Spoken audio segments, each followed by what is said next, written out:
Welcome to a busted play. An illegal use of hands to the face short. Chicago, LA now. Waiting all day for Sunday night. Yeah, we're recording. We're live. You didn't know. We're not actually live, We're but live. we're going. We're going. Yeah, we're talking about Chicago and LA now. The LA Rams, not the Chargers. They'll be hosting their opener on Sunday Night Football because they didn't get it last year when they should have in front of fans on Sunday Night Football, and then they gave it back to them this year, which okay, but we're playing the Bears, and the Bears are playing Andy Dalton. That's kind of annoying, but we'll get over it. We're just excited to have football back. So what am I complaining about? Um, yeah. Where do you want to start with this game? I mean, just to bring it back to the stadium thing, yeah, it's kind of crappy that, oh, yeah, they get this game because, Goodell promised them that they'd get a primetime game to open the season in the stadium. Oh, that's all fine and dandy. Couldn't have made him play like a good team. Rams are good. Yeah, I mean, this game will become very compelling once Justin Fields gets in the second half. It's too bad the Bears will already be down 25 at that point, but you know. Yeah, I'm joking when I say that, by the way. If Oh, I people know. watching don't think I'm being serious, Andy Dalton's going to play this full game. He's probably going to play the full game for the first 3 or 4 games, and we'll be miserable watching the Bears in those games. Uh, because Matt Nagy just doesn't want football to be fun. Matt Nagy is just man. Sometimes when everybody is telling you you're wrong, you may actually want to consider the fact that you're wrong.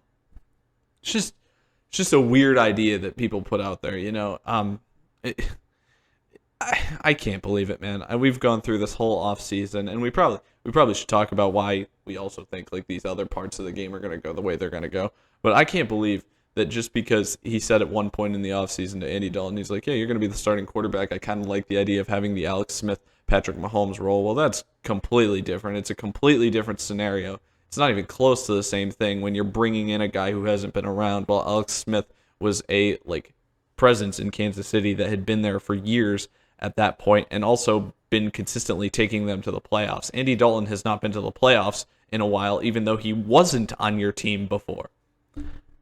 Kind of concerning. It's not really the same thing, especially when you're talking about just the obvious athleticism that Justin Fields shows coming into the game. If you're really worried about something like him getting hit, I don't know how much of a concern that should be because we saw him get waxed in the preseason. So, I mean, first off, he's already ready for it. But second off, the fact that he's probably coming in already like the third fastest quarterback in the league, just want to see him play.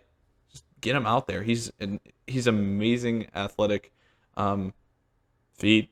Just his entire build is amazing, and his ability is great. And I mean, he blocks. He's a quarterback that blocks, so he can't get much better. Yeah. You can add to this if you want, but I'll cut it there on the Justin Fields Andy Dalton talk, and from here on out, I'll just talk about who we actually think is going to play in the game. Yeah, just my final piece on that. If you're afraid to throw a rookie quarterback into the fire, he isn't the guy.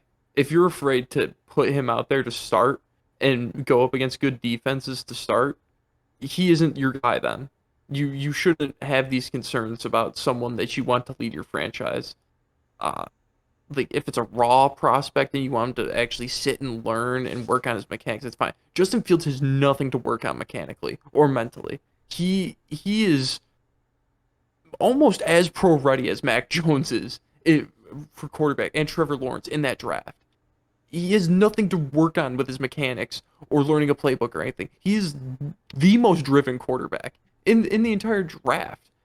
With all of his interviews or pre-draft interviews, I I just don't get not playing him to start it off because you're afraid that it's going to shake him somehow. I don't think he can be shaken at this He's point. the most level-headed, intelligent guy that he's just so yeah, he's just ready. He's just like no problems at all. But yeah, okay. Let's talk about what's actually going on the field Sunday night. The Bears come in and well, Andy Dalton, first off, he's gonna come out there and I think he'll actually probably look better than Trubisky or, say, Nick Foles last season, at least in terms of if they were playing against the LA Rams defense. I think he'll look better. The problem is that I don't know how much I want to say that the LA Rams will not be putting up points like crazy, because the LA Rams also have seen what I would say is an improvement at the quarterback position this offseason. Both these offenses should look better than they did last season. The problem is that both teams had great defenses last year. One team had a terrible offense and one team had a good offense. We have a good offense going to a great offense, and we have a bad offense going to, I guess, low to mediocre offense, with Andy Dalton becoming the starting quarterback. So I feel like the Rams will be able to move the ball down the field, even though the Bears' defense is tough. It's going to be stingy. It's not going to be easy to get yardage against them. But with the scheme the Rams run, no matter who they play, they're almost always able to get yardage, except for in the Super Bowl against the Patriots. That was basically the last time I can remember them really having a terrible showing with their offensive scheme. I trust Sean McVay to be able to move the ball enough against a good defense, no matter who they're playing, and I don't think that the Bears' offense in the end is going to be able to keep up. Don't think it's crazy high scoring, because, once again, we have two really solid defenses, but if I'm looking at, if I'm taking a shot at, final score, 24-13 Rams, probably, 11 points, just because I really don't think that Dalton's going to be able to keep it that close, moving the ball enough. Maybe they get one of those plays they got in the preseason where he takes a shot and a receiver does something crazy, not himself, but he 28 gives him, at that point, though. yeah, it gives him yes, obviously, but it gives the receiver a chance. He's got guys, Allen Robinson, Darnell Mooney. I mean, heck, the guy that actually made the play against the Bills down 28-0. He's pretty impressive too. He could come out and look amazing. He could actually start for them if he's doing what he did all preseason. Those three guys are really talented, so they could come out and do something. That may be able to swing the game a little closer, like a 24-20 game instead. But I still think the Rams are pretty good chances in this one. Yes. Just speaking on the Matt Stafford edition, I think with Jared Goff being the QB of this team, the Rams win by a score. With Matt Stafford, they win by 2 scores, maybe even 3. The defenses are going to be tough. I'm going to reiterate every point that you just made because you hit on everything that I wanted to. The defenses are going to be stingy. They're going to be tough, both units. I mean, the Bears, that unit just gets overlooked so much because the offense is terrible. And it sucks that the NFL now is just like, hey, I'm not even going to bother looking at your defense if your offense is bad because there's no point. But Andy Dalton, he'd have to just work it's going to be Jalen Ramsey on Allen Robinson, though. So you're going to have to work who's ever covering Darnell Mooney, really. And they don't have that great of a number 2 corner. So maybe that's how they move their way down the field. But you're also expecting a level of consistency that Andy Dalton hasn't shown in 2 seasons. I just don't like it that much. And Matt Stafford has been consistently great as a quarterback, just with terrible talent around him, and now he has great talent around him, and he has I don't think it will, but it has the possibility for Matt Stafford to just mesh well with his talent and go off and score a bunch of points and really just be like, see what you could do if Detroit just gave me something. I could be throwing these teams around. And also another NFC North team that he's going against, so he's seen that team a lot in the Matt Nagy era. I'm not saying that is giving the Rams a huge advantage like Matt Stafford has the entire defensive playbook known for him, but he's going to see multiple looks that the Bears have given him over the years during the Matt Nagy era while he was with the Lions. And that's going to help him as well. And Matt Stafford's arm, I mean, he could take the top off of any defense. And I mean, the secondaries really for both those teams, minus Jalen Ramsey, aren't fantastic. No, especially not with what the Rams lost this offseason. And the Bears decided to get rid of Kyle Fuller as well, so they kind of really got rid of their best piece in the To get secondary as money well. for Andy Dalton. But yeah, no, awful. Eddie Jackson's still back there though, so he's a good guy to have. I I really have to say, I have to ask you at least, what are the chances we see Djax 40 plus down the field? Little Vic revival esque Stafford revival, little cross path, Open up, you know, bombs away. yeah. First play of the game, just uncorks one, 80-yard touchdown, turns around, backpedals into the end zone for the last 20 yards. Yeah, Oh, yeah. It just feels like I mean, I don't know. Maybe they want Tutu Atwell out there instead of Djax. I feel like if they bothered to sign Djax, they're gonna have to use him. But with that being said, what do you think about personnel packages for the Rams? Because usually when I always try to think of like what I think teams like favorite personnel package would be. Just like if they only could run like one back, two tight ends or whatever. And I feel like that's what I would have said about the Rams before. mm-hmm. Losing Gerald Everett this offseason, do you think it turns into more 11 personnel as opposed to 12 personnel? Yeah, I do. But I also think the amount or the different kinds of personnel that they can run with Matt Stafford out there as opposed to Jared Goff changes as well. I think Sean McVay really gets to open up his playbook and do some more creative stuff that he might have shied away from with Jared Goff as his QB, not having the arm talent that he does. But I don't even know who the second tight end on the Rams is. Uh, I don't either. so it, I mean, Tyler Higbee's an all-around tight end. He's a good blocker, good receiver. So, yeah, more one tight end sets will be ran now that they don't have Gerald Everett anymore, is what I would guess. Yeah. I think this is a fun comparison that I was thinking about while you were talking.